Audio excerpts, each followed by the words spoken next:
Mas eu estava em um avião no leste, há alguns anos atrás, e o homem sentado do outro lado, oposto a mim, era o prefeito de Charlotte, Carolina do Norte. O nome dele era John Belk. Algum de vocês provavelmente o conheceu. E havia um homem bêbado lá, e ele levantou de sua poltrona 2 ou 3 vezes. Ele estava incomodando todo mundo com o que ele estava fazendo. Ele estava dando tapinhas na aeromoça e a beliscando quando ela passava. E todos estavam chateados com ele. E finalmente John Belk disse: "Você sabe quem é que está sentado aqui?" E o homem disse: "Não, quem?" Ele disse: "É Billy Graham, o pregador." O homem disse: "Não me diga." Ele se virou para mim e disse: "Toca aí." Ele disse: "Seus sermões realmente me ajudaram."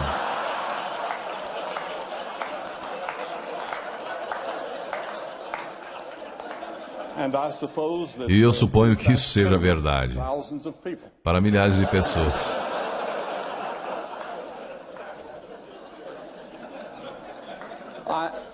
Eu sei como vocês estão vislumbrando o futuro e como ouvimos um pouco dele aqui hoje.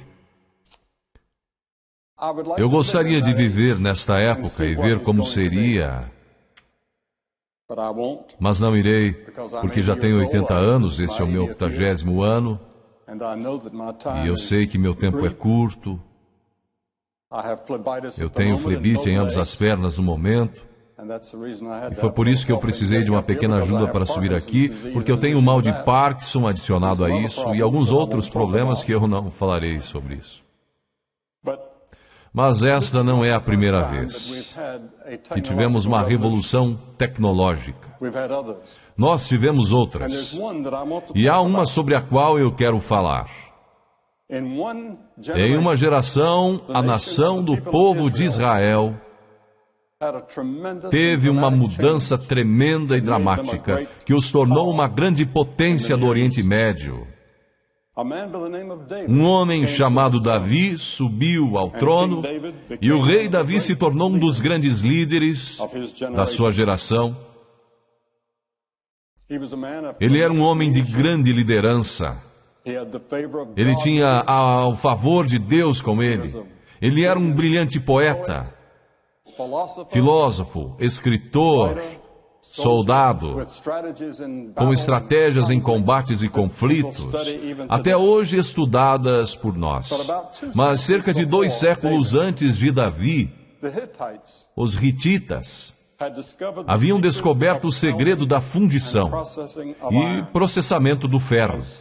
E lentamente essa técnica se espalhou, mas eles não permitiam que os israelitas aprendessem ou tivessem qualquer acesso. Mas o rei Davi mudou tudo isso e ele introduziu a idade do ferro a Israel.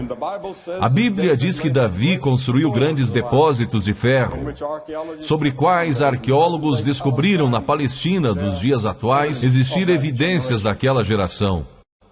Agora, ao invés de ferramentas rudimentares, feitas de madeira e pedra, Israel agora tinha arados de ferro, foices, enxadas, armas militares. E no curso de uma geração, Israel foi completamente transformada. A introdução do ferro, de certa forma, teve um impacto um pouco parecido com o que o microchip teve na nossa geração.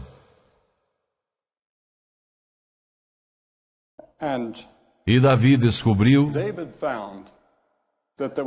que havia muitos problemas que a tecnologia não podia resolver, ainda havia muitos problemas sem solução, e eles ainda estão conosco e vocês ainda não os solucionaram, e eu não ouvi ninguém aqui falar sobre isso.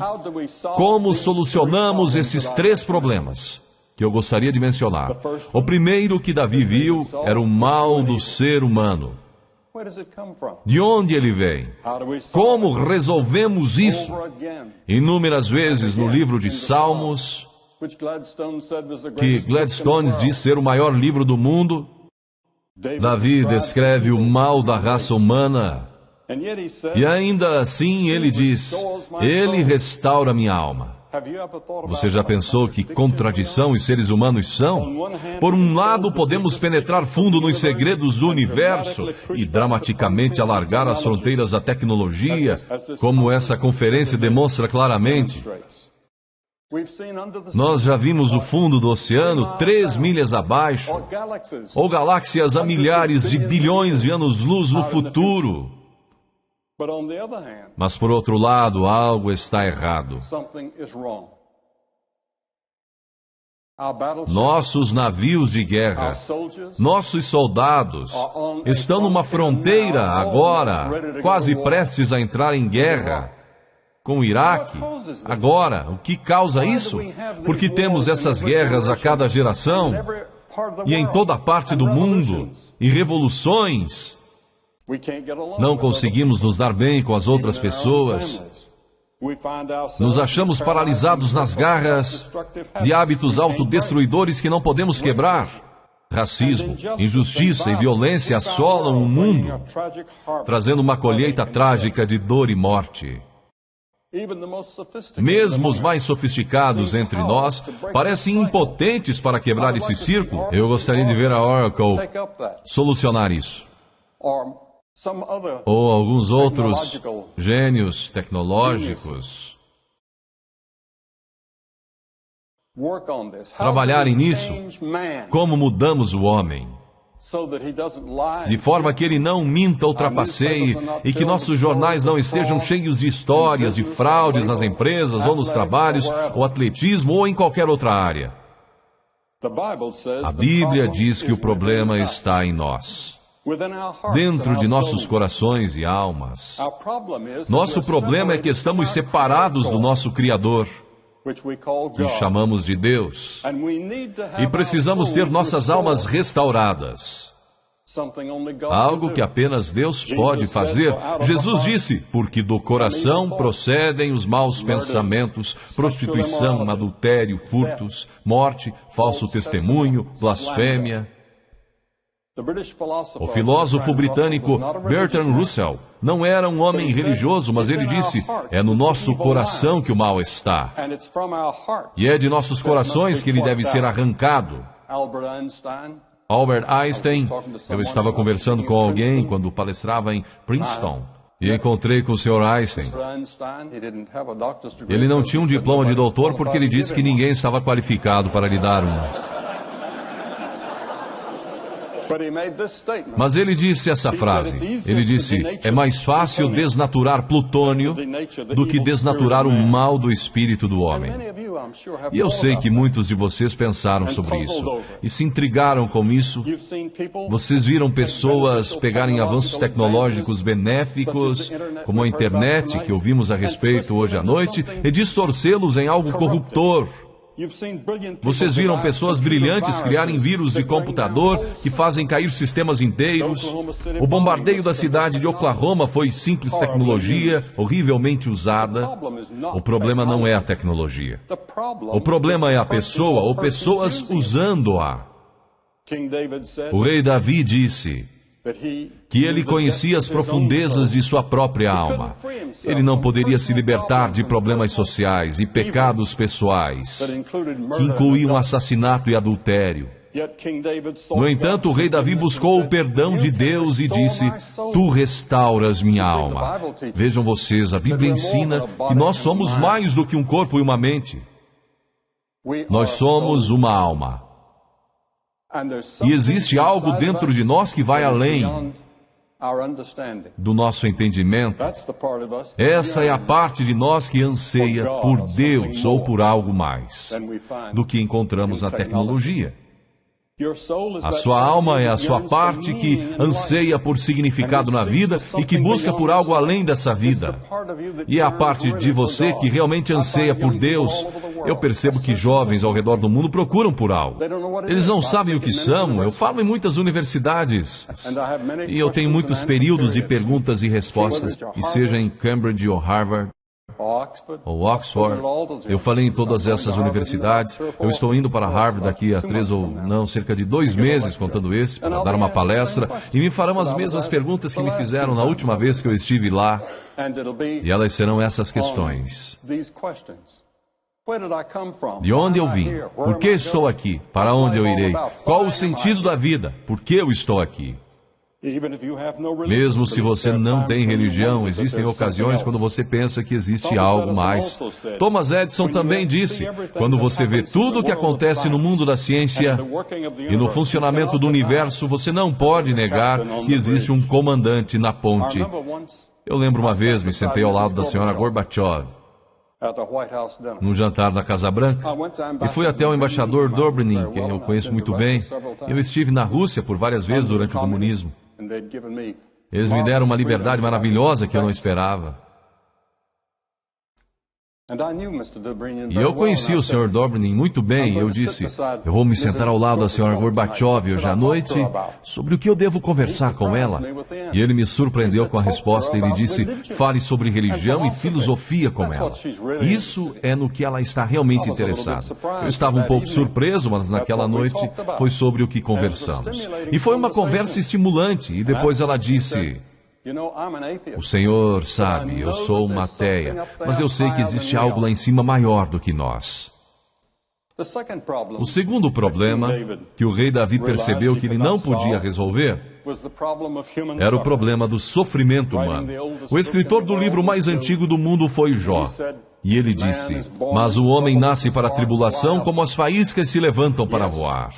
Sim, certamente a ciência fez muito para retardar certos tipos de sofrimentos humanos, mas eu, em poucos meses, terei 80 anos de idade.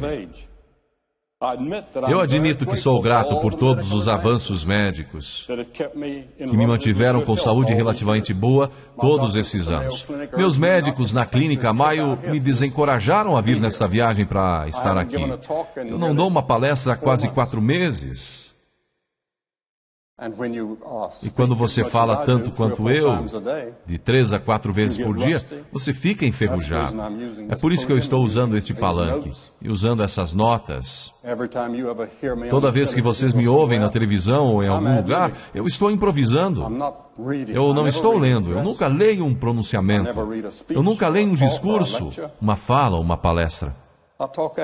Eu falo de improviso. Mas essa noite eu tenho umas notas aqui, caso eu comece a esquecer, o que acontece às vezes.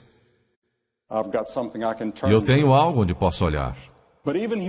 Mas mesmo aqui entre nós, em muitas, nas sociedades mais avançadas do mundo, nós temos pobreza, nós temos famílias que se destroem, amigos que nos traem, pressões psicológicas insuportáveis pesam sobre nós. Eu nunca encontrei uma pessoa no mundo que não tivesse um problema ou uma preocupação. Por que sofremos? É uma pergunta antiga que nós não respondemos.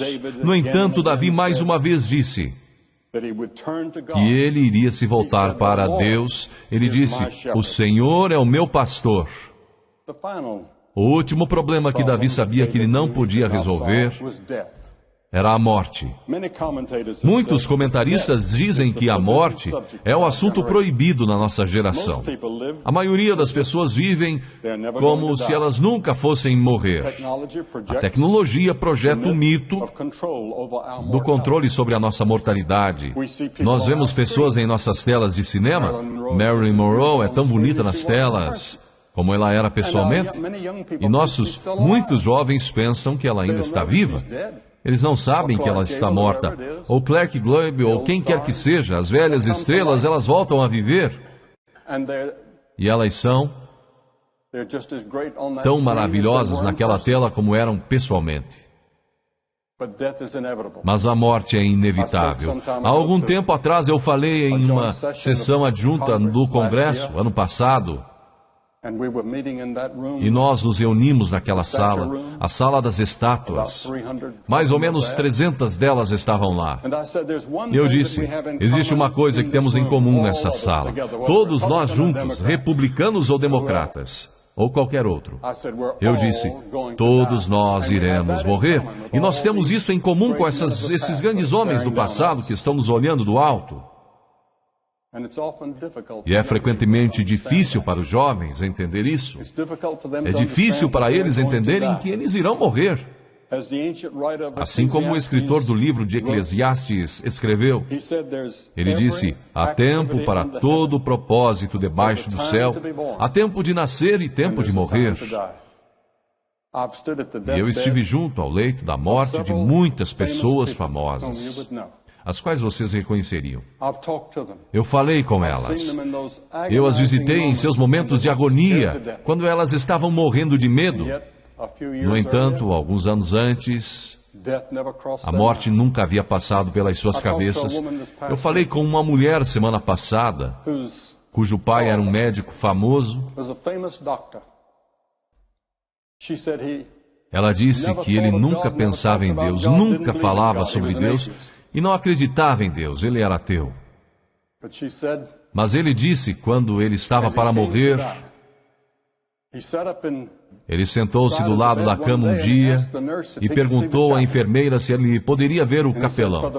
E pela primeira vez na vida dele, ele disse que ele iria pensar no inevitável e sobre Deus. Existiria um Deus?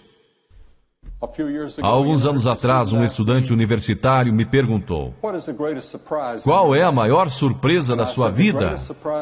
Eu disse: a maior surpresa da minha vida é a brevidade da vida. Ela passa tão rápido. Mas não precisa ter que ser dessa maneira. Wernher von Braun, após o término da Segunda Guerra Mundial, concluiu: a ciência e a religião não são antagônicas. Pelo contrário, elas são irmãs. Ele colocou isso a nível social. Eu conhecia bem o Dr. Von.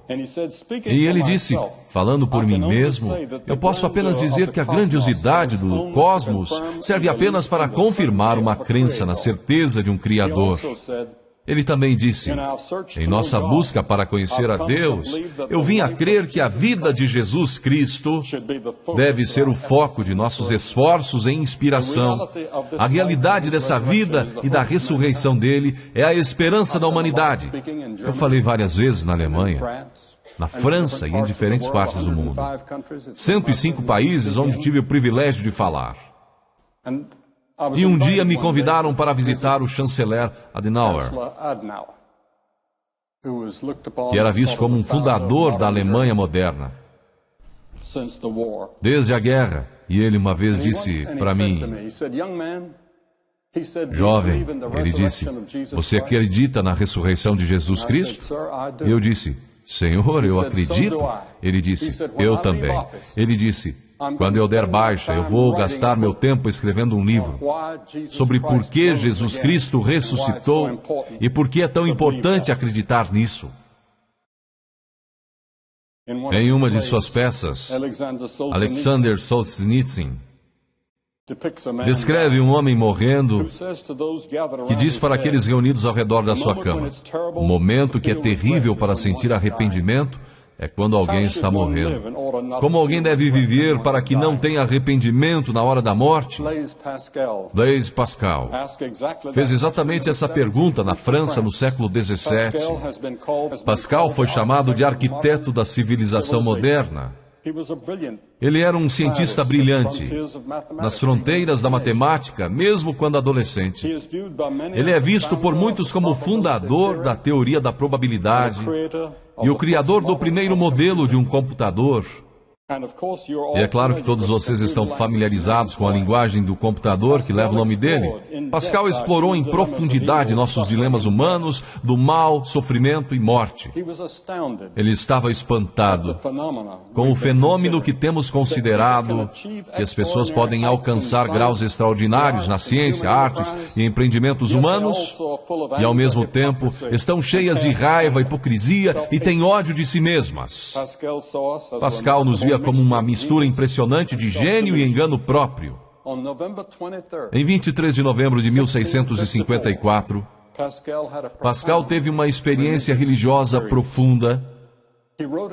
Ele escreveu essas palavras no seu diário: eu me submeto completamente a Jesus Cristo, meu Redentor.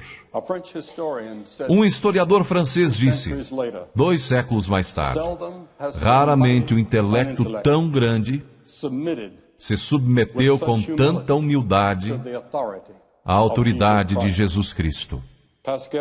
Pascal veio a crer não somente que o amor e a graça de Deus podiam nos trazer de volta a harmonia, mas ele creu que seus pecados e falhas poderiam ser perdoados e que quando ele morresse, ele iria para um lugar chamado céu. Ele experimentou isso de uma maneira que foi além da observação científica e da razão. Foi ele que criou o tão conhecido ditado: o coração tem razões que a própria razão desconhece.